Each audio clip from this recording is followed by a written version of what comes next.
Good morning, I'm Larry Steinhouse, and welcome to Money Chat Now. Money Chat Now is a politically charged stock market pre-show giving you the politics of the day and the biggest moves in the stock market. It is presented with comedic common sense by an expert in financial literacy, and hey, that's me, Larry Steinhouse. Today is, do I have the right date in here? Yeah, it is. It's Wednesday, June 16th. It doesn't feel like a Wednesday, does it? All right, I want to welcome you to the show. We are here live on WWDB Radio 860 AM in Philadelphia, and we are live on Facebook, Twitter, LinkedIn, and YouTube. You know why doesn't feel like Wednesday? Because it's actually Thursday. All right, you can find me on Facebook, LinkedIn, Twitter, Truth Social, TikTok, and other social media by searching Larry Steinhouse. Hey, just a reminder, if you're watching online, hit that share button, hit that like button, and don't forget to subscribe to the YouTube channel. Hey, also like the Money Chat Now page on Facebook, and of course you could comment live during the show on YouTube, Facebook, LinkedIn, and Twitter. And please say hi so I know you're watching. I hear a lot of people are watching for the first time, so if you're watching for the first time, please say hi because I'd like to know that you're watching, and I'll say hi back. By the way, if you're commenting from a group and it's not the Money Chat Now fan page, your name may not show up on my dashboard. So please go to the Money Chat Now page and comment there so I can recognize you. Money Chat Now is brought to you by Investor Schooling, and you can attend a complimentary class today, because today is Thursday, by going to Investor Schooling. You'll learn about real estate investing and stock options trading from those who do it every day. Hey, real quick, I want to say hello to a couple of people online. We got Glenn and Brandon and Mark and Tom and Ken and Mick and Rob. Thanks so much. I totally appreciate you guys watching. And if anybody else is out there, just say hi so I know you're watching. All right. On today's show, of course, we're going to be talking about the futures update. I got a little segment on Shut Up, Biden. And then we're going to talk a little bit about the 3/4 point increase by the Fed and what that means, what it means to you. Obviously, we're going to get into that a little bit on the recap, but I want to talk about that at the end of the show, what it really means to you. All right, so yesterday, it happened. Fed Chairman Jerome Powell did the unexpected, or actually, was it really unexpected? And he raised interest rates 75 basis points. This was a surprise, but not a surprise. Okay, I know you're confused, so let me explain why it was a surprise and not a surprise, and also why the market actually reacted positive to the surprise, but not surprise, interest rate of 0.75% of a point. All right, to start with, the surprise, or at least to me, was because Powell in the last meeting said that 3/4 points increase rate was off the table. He literally said that, but then he announced a 0.75% interest rate raise. If you remember last month when Powell said the 0.75% was off the table, the market reacted very positive to that. The weird part was that the market has been reacting very negative to inflation the past few weeks. So the CPI data was released last Friday, and that made the market, of course, nervous because inflation went up a bit. Instead of moving down as they expected, the Fed had to look at the data and think, damn, this small increase isn't working, so let's go to a bigger increase. Some even suggested a full 1% increase. I wouldn't be surprised if Powell didn't make the declaration of 75 basis points being off the table, and if he didn't make that declaration, I wouldn't be surprised if they would have actually gone to 100 basis points. So here's why the market reacted positively to the announcement. The market is probably actually just plain sick of inflation at this point. It may just be that they're sick of the reporting of inflation more than the actual effect of inflation numbers. However, either way, they're just sick of inflation at this point. So the market, while listening to Powell's speech and the questions after the speech, was convinced that the Fed will do anything they have to do to lower inflation. Now, I watched the speech, and I don't know if you guys watched it, but I like to watch it, and like I said before, I like to watch it. I leave the Dow ticker next to it just to see what happens whenever they ask questions. So, and by the way, it's a lot of fun to do, actually, right? Anyway, at one point that surprised me was when a reporter asked Powell if he felt the unemployment rate had to go up to stop inflation. Interesting question, right? He gave a roundabout answer and reiterated that they will do anything to stop inflation. Basically, he agreed that unemployment must go up to stop inflation. Oh boy. I yelled at the screen and I said, shut up to the reporter. But the Dow surprisingly rose when he said that. So Wall Street is just as sick of inflation and they want it stopped. And that's why the market increased each time Powell suggested that the increases will continue until the bad boy named inflation is tamed. Look, the Dow actually rose to my hopeful point of 31,000, but it just didn't hit it. It was shy a few points and closed up only 303 points up. And I got to tell you, 31,000, if because it didn't hit the 31,000, I'm going to tell you that I believe 33,000 is now off the table. Hopefully I'm Powell and we'll hit it again. We will probably see 32,000 again, but that may be just for a second. But I don't really think that 33,000 is going to happen. I think we're going to start ratcheting down into the 28,000 range, which is what I've been saying for quite a while, and we'll get there by the end of the year. The highs will keep getting lower, and the Nasdaq, by the way, yesterday also had a nice bounce when it closed 270 points up. Unfortunately, all this changed as investors took the time overnight to think about the reality of raising interest rates, and also some other banks reported that they were raising interest rates as well overnight. When I went to bed last night, I checked the futures, and frankly, I was surprised to see that they were actually up. But this morning, I checked it again, and no surprise, they're tanking. I think it was down 500-something points at one point. It might even be there again. We'll see in a minute. And look, it's not uncommon. I've noticed that when the Fed speaks, the market initially gains and then drops as the reality kicks in. I got to tell you, it's going to be brutal. The concept of recession is still, of course, on investors' minds, and it probably will continue to dampen the market outlook. By the way, a recession is classified as a downturn in CPI or negative inflation for 2 consecutive quarters in a row. The question will be is if they overshoot the adjustments and put us into a recession. I personally believe it's going to happen. However, the real 2008 comparison won't happen for about 12 to 18 months. And I'm also predicting 2 recessions, and the second one will be the devastating one to the economy. By the way, the big winner yesterday was Boeing when the stock jumped 11.5 points to 133.72. Netflix also did well and increased 7.5% for the day. Netflix is finally in a price I can consider, but I'm still watching it before I take the leap. I can't avoid looking at it any longer. So, by the way, let's look at the futures now. And by the way, also keep in mind that we're heading into the other side of the dead zone, and earnings season is starting in 2 weeks, so we might have some relief from this. All right, right now, the Dow is down 524 points. The S&P is down 80, and the Nasdaq is down 295. All right, before I get into Biden, real quick, I want to say hello to a couple people just joined us. We got Peter and Deb and Moshe and Charles. Thanks so much, guys. I totally appreciate it. All right, let's talk about Biden. So I have a theory about gas price increases and why gas prices just keep going up, and it isn't all the obvious reasons. Look, it makes sense that the war in Ukraine has a partial effect on gas prices. Sanctions against Russia will also have an obvious impact, but these are small things compared to the reality of the increasing gas prices. As a comparison, oil peaked at $143 a barrel in 2008, and gas prices were about $4 on average. If we were about $115 a barrel, then why are we over $5 a gallon for gas currently? Look, of course you can add in the economic factors of getting that gas to our tanks, such as the transportation costs, including the driver's salary, to transport the gas to the fueling station, right? The people manning the station also have had their pay increased, and the cost of electric, the cost of maintenance, you get the picture. But inflation is at 8.9% year over year. Why are we almost at a 100% increase in fuel prices over the past 2 years? Well, what possibly could have changed in the past 2 years? Well, you can stop screaming at the screen or the radio. I know, it was the brain-dead president that was appointed by the 2,000 mules. I was getting to that. But there are obvious reasons for the increase in price caused by this dullard, and then something I've concluded is also a major reason as well. Let's start with the obvious. I want to go through some headlines that I went through. So first of all, headline, New York Times, Biden administration cancels drilling sales in Alaska and Gulf of Mexico. This was dated May 12, 2022. Headline, Biden halts oil gas leases as gas prices skyrocket at home. Dated February 24th, 2022. In an article by the Center of Biological Diversity, by the way, what the heck is biological diversity? Is white oil and black oil treated differently? Anyway, the article states, and this is the headline of the article, Biden administration announces decommissioning of oil rigs off of California, dated July 22nd, 2021.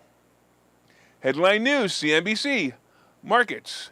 Keystone Pipeline officially canceled after Biden revokes key permit dated June 9th, 2021. Look, I can go on and on and on, but I think you get the point. And normal people in the country, anyone with common sense, unlike Democrats, of course, believe that these actions and many others that are not listed here are slowing down production of oil in this country. Of course, that's a major part of why gas prices are going up. But here's one you probably haven't thought of yet. It's a simple one. It's this: Biden has pissed off too many people in the oil industry. He has declared them the enemy. Listen to what he wrote in a letter to oil companies this week. At a time of war, historically high refinery profit margins being passed directly onto American families are not acceptable. The president said this in a letter to oil companies, including ExxonMobil and Chevron. Companies must take immediate actions to increase the supply of gasoline, diesel, and other refined product. He put that also in the letter. He pointed to the unprecedented disconnect between the price of oil and the price of gas. Look, since the beginning of the year, refiners' margins for refining gasoline and diesel have tripled, right? And they're currently at their highest levels ever recorded, he wrote, right? Well, Biden, you have pissed off the oil companies by blaming your incompetence on them. You pissed off oil companies by telling them that you pissed them off when you went back on your promise to allow the Keystone Pipeline to continue. You pissed off the oil companies by going back on your promise to continue fracking, and now you're rubbing it in your face. Let me tell you something, you moron. Several people in the United States stopped yesterday. They put out their hand to the ear and said, "Hey, did you hear that? Did you hear that laughing? I think I heard laughing." Yes, the entire country heard the laughter of the oil companies from their collective boardrooms while the CEOs of these companies read your remarks. We all want you out of office, and we all have a vote. That's if it's really counted. But the oil companies have pressure to raise gas prices until you're overthrown. Expect gas prices to increase until the November elections, and watch for a quick drop in price. That is, of course, only if the Republicans are smart enough to vote out the incompetent Democrats. Now today, when you fill up your tank, by the way, everybody listening, if you fill up your tank for over $100, just smile and say, "Hey, Biden, your days are numbered as president." All right, let's take a break here. Pay attention to this commercial, and you can learn how you can take advantage of the upcoming market downturn and learn how you can get tenants to pay for your gas increases like I do. When we come back, I'll be discussing how the 3/4 point increase will affect you, and I will see you guys in a minute. Okay, so you thought about buying and selling real estate. You've thought about investing in the stock market, but don't know where to start. Well, what if you could find a place to unlock strategies to master both real estate and the stock market, all without the headache? That place is Investor Schooling, hosted by Larry Steinhouse, an expert in real estate, financial literacy, and the ins and outs of the stock market. You can attend Investor Schooling in person or online 8 times a month. You can and will learn how to make money in real estate, and you will learn mastery of stock techniques such as options and covered calls. You will even get a chance to ask one of your burning questions to the stock option sultan, the master of picks and plays. Call 866-424-2829 for free information and receive a complimentary pass to attend classes, or register online at investorschooling.com. Don't delay. These passes are limited. So what are you waiting for? Call 866-424-2829. That's 866-424-2829. Or visit investorschooling.com. That's investorschooling.com.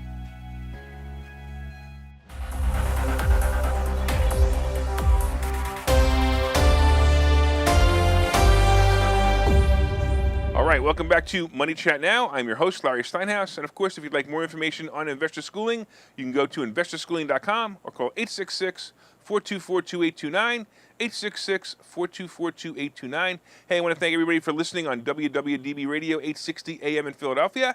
And if you're watching online, please hit that share button. Come on, everybody. Hit that share button. Hit that share button. All right. Also, by the way, you can share it in groups and you can share it on your own page. Also, hit that like button. Everybody hit that like button right now. I love it when I see those like buttons the likes go up. It's kind of cool. It kind of makes, it's like applause, all right? All right, you can also leave comments on Facebook, Twitter, LinkedIn, and YouTube. And of course, I'll try to respond to them live. All right, so far, of course, we've been discussing the futures. And right now, the futures are down 590 points. The S&P is down 89. And It looks like the NASDAQ is down 323. Oh boy, oh boy, oh boy. It's not good. All right, we talked about the fact that Biden is pissing off the oil companies, and that's what's going on. That's why the prices are so high. Vote this guy out. Get rid of him. All right. We also have coming up, we have how the interest rate is going to affect us. And, of course, we have today's picks and plays. But did you guys hit that like button yet? Did you hit that share button?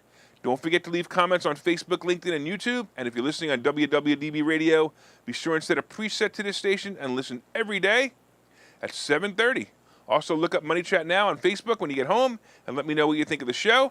And before we start the second half, hey, did you guys order my new book? Come on, go to wherever fine books are sold. Order Money Hacks by Larry Steinhouse. And you can get it on Kindle or Nook right now.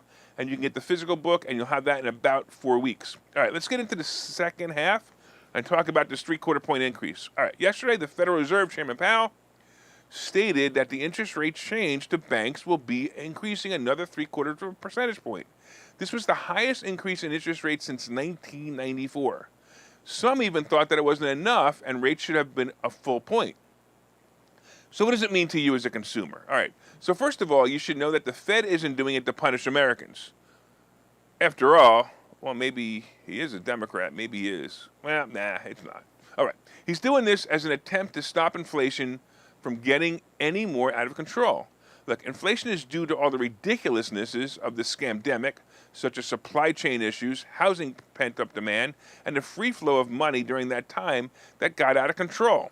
In my opinion, and something I've been saying for 8 years, is that the Fed needed to raise their rates when Obama was president. Obama and Trump, they should have been raising interest rates. Even Trump called on Powell to raise rates a few times, and it never happened.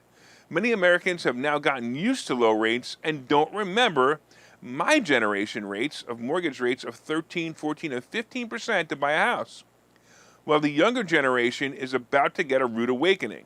Look, first let me explain how the interest rate increase actually affects banks. So banks borrow money from the Federal Reserve and then use that money to lend it to you. So a 75 basis point increase means that the bank will now borrow money from the Federal Reserve for 0.75% more than they did last month. You should know that the Federal Reserve was lending banks money at 0% during the scandemic and continues to do so up until March this year. By the way, with all the current increases we've had so far, the rate is now 1.75%. So the rate that the Fed is lending to the banks is 1.75% as of today. In 2019, before the scamdemic, the rate was 2.5% at its peak. And in 1980, it was 20%. So, really, what's the big deal? We aren't anywhere even near the rate of 2019 yet, and the economy is kind of still on fire, well, at least for now. The biggest place you'll be affected in the amount of money you'll pay to borrow will be to pay to borrow money. This typically means your interest rate for mortgages, car loans, and credit cards will be higher. Look, just to be clear, if the Fed is charging banks 3%, and not even charging banks 3% yet, but if they're charging 3%, and they probably will by the end of the year, by the way, that doesn't mean your rate will go up by that amount that the Fed increased the rate. Banks can set their own loan terms and how they feel would make the most sense. So if the Fed rate is 3% and the bank adds 3% to that, it's very simple. Simple math, you'd understand that your rate would be 6%. However, some banks may choose to increase a different higher or lower rate. One bank may say that they'll charge 2.5% over the Fed rate, and another may say that they'll charge 4% over the Fed rate. There is also something called the prime rate. So the prime rate is an average rate that banks charge their best customers. Look, I've had loans that are calculated at 50 basis points below the prime rate.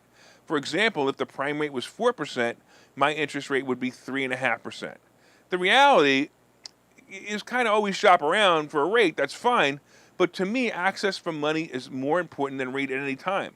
I often tell my followers to get as many lines of credit as possible and use those lines of credit to make money on that borrowed money. By the way, the concept of raising interest rates to lower inflation has a lot to do with house prices. With mortgage rates rising from what was about 3% in December to a little over 6, actually I think it's almost 7 now, it changes the dynamic of how much someone can afford to budget for a house. If housing slows down, housing prices go down and inflation starts to drop. Of course, sales of cars and other items, like you may use credit for, are also going to drop because of the same calculation. So here's the head scratcher now. So think about this. Isn't raising interest rates just another form of inflation?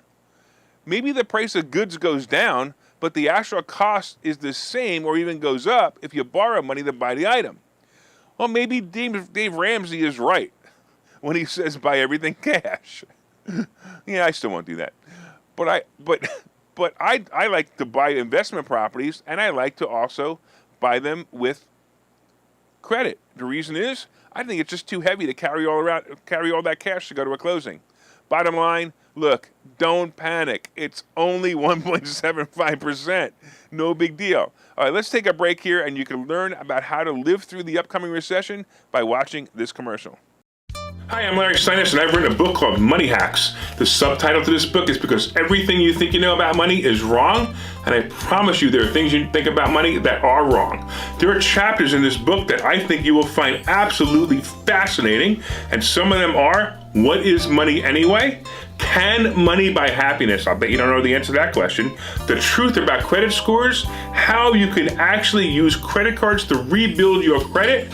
I also have chapters on being your own bank, how to buy houses with an IRA, and how to invest with other people's money.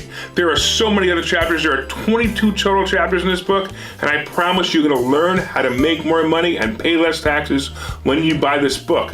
My name is Larry Steinhouse. The name of the book is Money Hacks. You can get this book wherever fine books are sold, and you can go to barnesandnoble.com right now and pre-order it. I hope that you will enjoy it.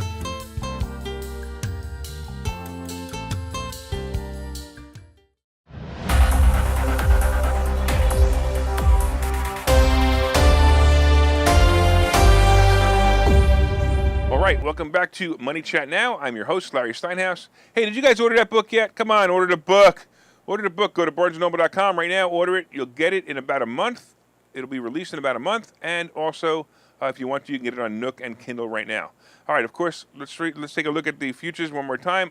Oh gosh. It's down 617. The S&P is down 92, and the NASDAQ is down 333. All right, we talked about shut up, Biden. He's just pissing off the oil companies, and that's what's going on. It's real simple.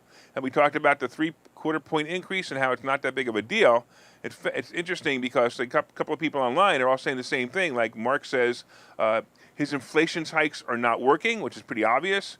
And we also have some other people saying the feds will settle for higher inflation. It means more tax collection and easier to make payments on the debt. Yeah, maybe. But the reality is that inflation is inflation. Even if you're charging more interest, it's still inflation. You still got to pay more. And then, by the way, I have to say good morning to my brother who just told me that he found out that Fauci has COVID, which I think is hysterical. I put a post about that last night. All right. Coming up, of course, we have today's picks and plays. But did you guys hit that like button? Everybody hit that like button, hit that share button, and let everyone know what great stocks are which great stock plays are coming by sharing this information. I got a couple of good tips for you guys. All right, you can share on your page or in groups that you'll feel will benefit.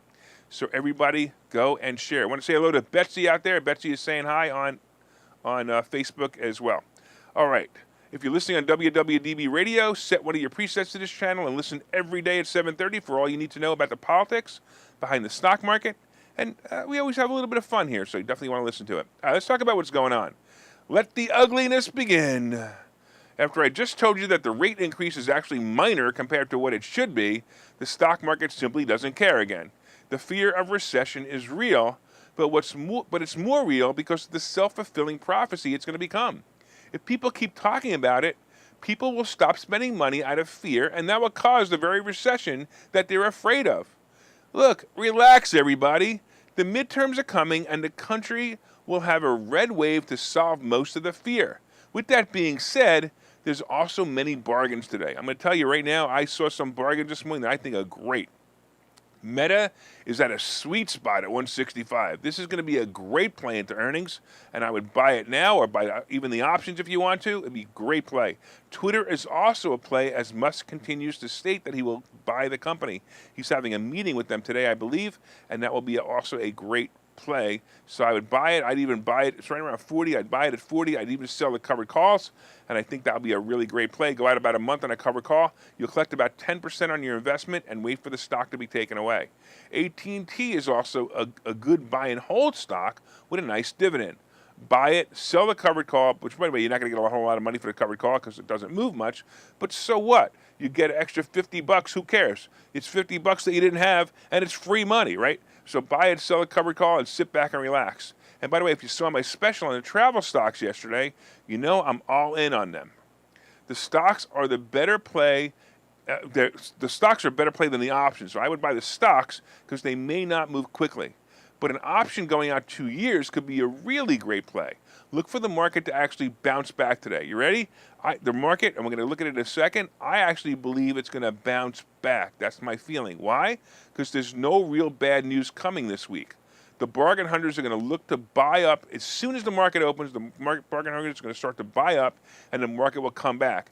It may not go positive, but I don't expect it to stay down here. All right, let's see where we are right now. Right now, the Dow is down almost 600, the S&P is down 88, and the NASDAQ is down 320. So that is where we are. Let's take a look at crypto real quick.